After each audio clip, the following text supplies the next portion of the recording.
हरे कृष्णा।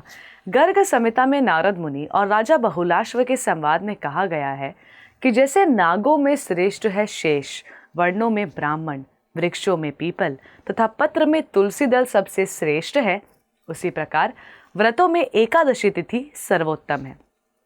चलिए आज हम श्रवण करते हैं एक ऐसी एकादशी की कथा जिसका गुणगान करते हुए भगवान श्री कृष्ण स्वयं उसकी व्रत विधि बता रहे हैं। और इतना ही नहीं, भगवान ये भी कहते हैं कि जो भी व्यक्ति एकादशी तिथि का नियम पूर्वक पालन करता है वो मेरा अत्यंत प्रिय भक्त है। तो चलिए आज हम पौष मास के कृष्ण पक्ष में आने वाली सफला एकादशी की चर्चा करते हैं। एक बार युधिष्ठिर महाराज ने भगवान श्री कृष्ण से पूछा, हे जनार्दन, पौष मास में कौन सी एकादशी आती है, उसकी पालन विधि क्या है? कृपया इसका विस्तृत वर्णन मुझे कह सुनाइए। भगवान कहते हैं, हे राजन, मैं यज्ञ और दान से उतना प्रसन्न नहीं होता जितना अपने भक्तों द्वारा एकादशी व्रत का पालन करने से होता हूँ। इसलिए प्रत्येक व्यक्ति को भगवान हरि के इस प्रिय एकादशी व्रत का अवश्य पालन करना चाहिए। इस दिन भगवान नारायण के अर्च विग्रह की धूप, दीप, फल, फूल से पूजा करनी चाहिए और भगवान पर अपने मन को केंद्रित करना चाहिए। अब सफला एकादशी की कथा सुनिए ध्यान पूर्वक। चंपावती नाम के एक सुंदर नगरी में माहिष्मत नाम के अत्यंत पराक्रमी और धर्मनिष्ठ राजा राज्य करते थे। राजा के 4 पुत्र थे, लेकिन उनमें से सबसे बड़ा पुत्र लुम्पक हमेशा पाप कार्यों में लुप्त रहता था। जुआ खेलना, स्त्रियों के साथ वह विचार करना, देवताओं और वैष्णवों का अपमान करना, ये पाप कर्म उसके लिए सामान्य से बन गए थे। आखिरकार राजा ने उसके दुर्व्यवहार के कारण उसे राज्य से निकाल दिया और राजा के डर से कोई मित्र या स्नेही भी उसके साथ नहीं रहा। अपने राज्य से बाहर लुम्पक एक घंघोर जंगल में चला गया। राज्य से निकलने के बावजूद भी उसके मनोवृत्ति में कोई परिवर्तन नहीं आया।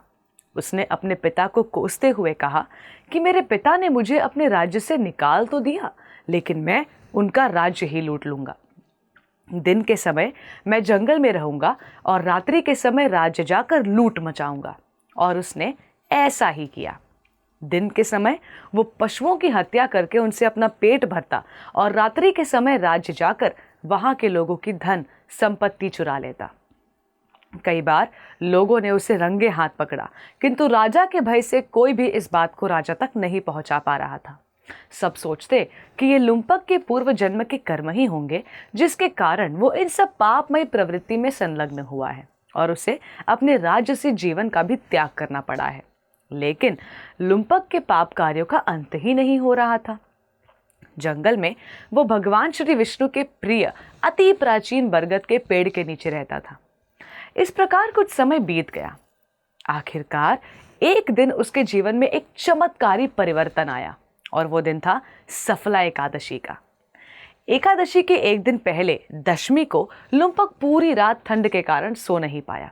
उसके पास सोने और ओढ़ने के लिए पर्याप्त वस्त्र नहीं थे और पौष मास में बढ़ते हुए शीत लहरों के कारण उसका शरीर शिथिल पड़ने लगा। इस प्रकार उसने दशमी के दिन अनजाने में जागरण कर लिया। दूसरे दिन प्रातः हुई तो उसके शरीर में शक्ति का संचार नहीं हो रहा था। ठंड के कारण मध्याह्न में वे ऐसे ही उस पेड़ के नीचे पड़ा रहा। भूख और प्यास ने उसके शरीर को अशक्त बना दिया था और इसलिए वो जाकर किसी पशु का शिकार करने में भी सक्षम नहीं था। आज पहली बार उसे अपनी असहाय अवस्था का अनुभव हो रहा था। धीरे धीरे हिम्मत जुटाकर वो उस बरगद के पेड़ के नीचे जितने फल गिरे थे उन्हें एकत्रित करने लगा। ऐसा करते समय संध्या का समय बीत गया।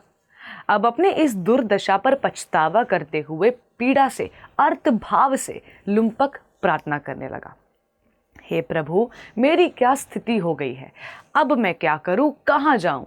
श्री हरि, आप मेरे ऊपर दया करें और इन फलों को स्वीकार करें। इस प्रकार प्रार्थना करते हुए उसने भगवान को फलों का भोग लगा दिया।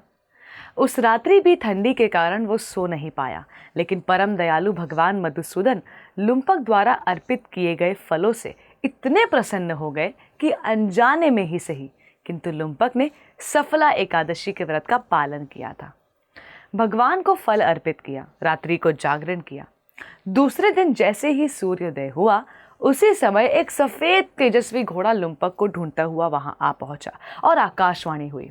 और उस तुव्य धनी ने लिम्पक से कहा, हे लुम्पक, ये घोड़ा तुम्हारे लिए आया है।